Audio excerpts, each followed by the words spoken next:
speaker is Kanika Bhardwaj. ये भी वो दूसरे है ना कुछ. Doctor Garvita is present.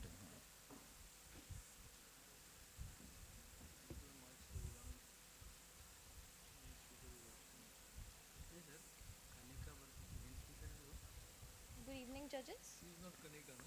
No, she is not. She is not mentioned. हाँ जी. She is Garvita Devdas. Pardon? She is Garvita Devdas. Carry on, Can I please. start? Start. Good evening, judges. I'll start my presentation on different approaches to management on post-LASIK epithelial ingrowth, a tale of three eyes. Here I present post-LASIK epithelial ingrowth and how we managed it in three patients. So as we all know, PLEI is an uncommon complication that is generally asymptomatic and does not always warrant a treatment unless it is progressive.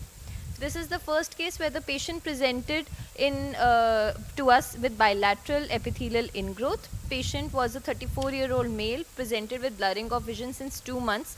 He was operated elsewhere, microkeratome assisted LASIK in 2015 with an initial refraction of 1.5 both eyes, followed by an enhancement procedure in 21 with 1.25 spherical.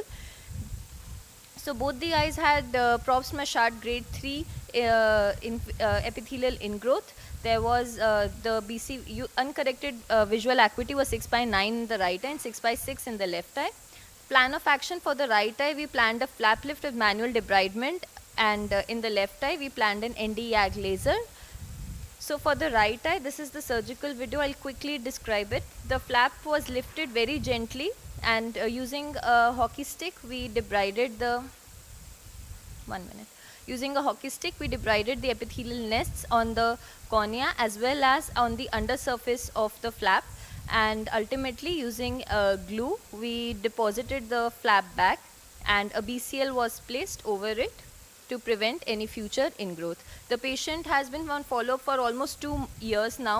He was operated in 2022, and post-op photos I have attached showing ghost areas. Patient is 6'6", both eyes. This is the Nd:YAG cap which was done for the left eye. Multiple sessions were undertaken, and 0.5 millijoule of energy was delivered at each session. So the patient in the other eye was also stable as of right now. This is the third case of post-traumatic epithelial ingrowth. Patient was very happy with her LASIK for almost 15 years. Suddenly, injury with nail in the right eye, presented to us with -5 cylinder in the right eye and blurring of vision. So post-operative, so on presentation, this was the picture which showed a straightened LASIK flap and invasion of epithelial cells almost growing towards the central visual axis. So for the treatment, the patient was unwilling for surgery. Instantly, we kept the patient for fluorometholone drops 4 times a day and a tapering dose, moxifloxacin and PGPG lubricant eye drop. 2 months post-op, patient has reported a stable refraction and stable clinically. I would like to bring to light the role of ASOCT in all the 3 cases. We can see pre-op and post-op images in the first 2 cases showing reduction in epithelial ingrowth, as well as in the case 3, the epithelial nests that are formed and are stable as of right now. So conclusion, I would just like to conclude that there are various successful modalities of treatment. Careful planning should be done to check for when intervention is required. Thank you. Yeah, thank you very much. Can YAG laser be used for higher grade of the epithelial ingrowth? Or it can be used only for a mild grade, like grade 1 or so? Because, yeah, you tell.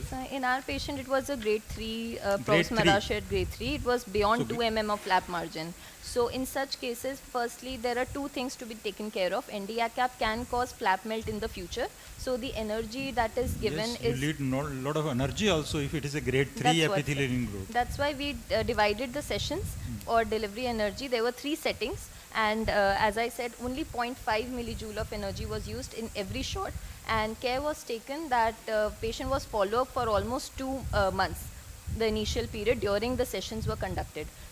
Initially, the vision was already 6/6 in the left eye, but the patient, since patient was complaining of decreased contrast sensitivities, mild blurring, especially in the scotopic vision at night, that is why we had to go for that treatment, sir.